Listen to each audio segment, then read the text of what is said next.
अस्सलाम वालेकुम दोस्तों, कैसे हैं आप लोग। आज एहसास कफ़ालत प्रोग्राम के वो लोग जिनको 12,000 रुपये नहीं मिले उनके बारे में तफसीली गुफ्तगू होने जा रही है। तो अगर आप मेरे चैनल पर नए हैं तो सब्सक्राइब कर लें MJD न्यूज़ को और बेल आइकन को दबा लें। इससे होगा ये कि आने वाली जो भी नई अपडेट होगी, इंफॉर्मेशन होगी, वो आप लोगों को जल्द से जल्द मिल सकेगी। तो चलिए दोस्तों, वीडियो का आगाज़ कर लेते हैं। दोस्तों, सबसे पहले मैं आप लोगों को बता दूं, एहसास कफ़ालत 12,000 रुपये जिस तरह के आप लोगों को मालूम है, उसकी दूसरी किस्त जो कि अभी दी जा रही है और कुछ लोग ले भी चुके हैं और कुछ ले रहे हैं। ठीक है, सबसे पहले मैं आप लोगों को बता दूं, जिन लोगों की पहली किस्त आई थी 2020 के अंदर, उनको तो डेफिनेटली दूसरी किस्त लाजमी मिलेगी। अगर कोई एहसास का बंदा आपसे कहता है कि आपकी दूसरी किस्त नहीं आई, इसका मतलब वो आपसे फ्रॉड कर रहा है, आपके पैसे खाना चाहता है, तो आप लोग लाजमी दूसरी किस्त लें। ठीक है, इसके हवाले से मैं आप लोगों को वो लोग जो नाअहल हैं 12,000 रुपये के लिए और उनको मसले आ रहे हैं कि वो किस तरह से रजिस्ट्रेशन करवाएं, ठीक है, किस तरह से NSCR सर्वे करवाएं, तो उनके लिए ये वीडियो है।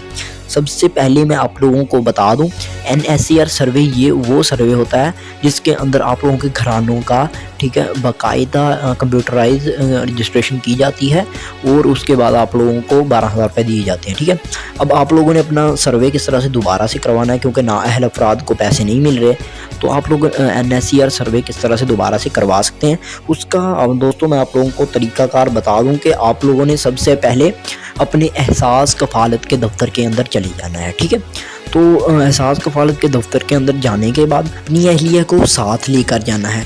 शर्त ये है कि आपकी अहलिया और आपका कंप्यूटराइज जो है शनाख्ती कार्ड यानी आइडेंटिटी कार्ड बना होना चाहिए। ठीक है, पहली कंडीशन ये है। और दूसरी चीज़ मैं आप लोगों को बता दूं कि आपके ऊपर जो है, आपके शनाख्ती कार्ड के ऊपर कोई भी पासपोर्ट वगैरह ना बना हो।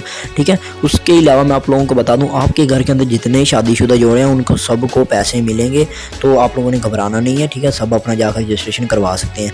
अब वहाँ पर जाने के बाद यानी कि आप लोगों ने कहना क्या उनसे, वो मैं आप लोगों को बता दूं। आप लोगों ने वहाँ पर उनके दफ्तर में चले जाना है। मैं आप लोगों को जिस तरह से पहले भी बता चुका कि उनका दफ्तर, एहसास का दफ्तर आपके शहर के अंदर ही बनाया गया है। आप अपने करीबी शहर के दफ्तर को चेक करें किस जगह पर है।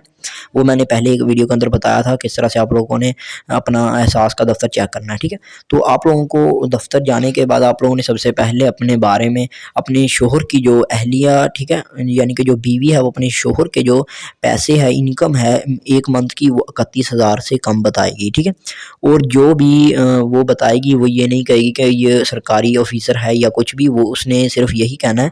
और रजिस्ट्रेशन करवाते वक्त कि मेरा शोहर मजदूरी करता है यानी दिहाड़ीदार बंदा है। ठीक है, या फिर आप खेती बाड़ी करने वाला भी कह सकते हैं कि हिस्से पर खेती बाड़ी करता है। यानी कि आप लोगों ने अपने आप को एक गरीबी तस्वर करना है। ठीक है, ताकि आप लोगों की रजिस्ट्रेशन आसानी से हो सके। ठीक, वैसे भी आप लोगों की रजिस्ट्रेशन हो जाएगी, रजिस्ट्रेशन कोई रोक नहीं सकता, लेकिन इस तरीके से आप लोगों को बहुत आसानी हो जाएगी। तो अभी मैं आप लोगों को ये झूठ नहीं मैं आप लोगों को बोलने के लिए कह रहा, लेकिन बहुत सारे लोग होते हैं। ठीक है, अगर आप रजिस्ट्रेशन नहीं करते तो आप लोग कुछ इस तरीके से भी करवा सकते हैं। ठीक है, इसके लिए मैं आप लोगों को बता दूं, कासी कतर कोड के हवाले से कि उस पर भी रजिस्ट्रेशन हो सकती है कि या नहीं हो सकती, तो उसके अंदर मैं आप लोगों को बता दूं, उसके लिए सिर्फ और सिर्फ एहसास राशन की रजिस्ट्रेशन होगी। तो उम्मीद करता हूँ आपको वीडियो पसंद आई होगी। लाइक शेयर करें और अपने दोस्तों के साथ सब्सक्राइब करने के बाद शेयर लाजमी क्या करें। Thank you.